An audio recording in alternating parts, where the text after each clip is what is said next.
শুকরিয়া আদায় করছি যিনি আজকে আপনাদের এই কুষ্টিয়া জেলা শহরের প্রাণকেন্দ্রে জেলা উলামা পরিষদের এই ইসলামী মহাসম্মেলন বাস্তবায়ন করার তৌফিক দান করেছেন। দীর্ঘ এক অন্ধকার এবং জাহেলি যুগের অবসানের পর আমাদেরকে স্বাধীনভাবে সম্মিলিত হয়ে আল্লাহর দ্বীনের কথা বলবার, আলোচনা করবার একটা অনুকূল পরিবেশ সৃষ্টি করে দিয়েছেন।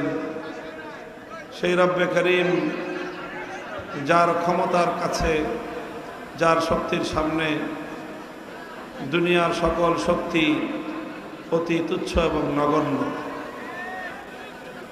মাদ্রাসার ছাত্র, আর এগুলো তো রিজার্ভ ফোর্স, সর্বশেষ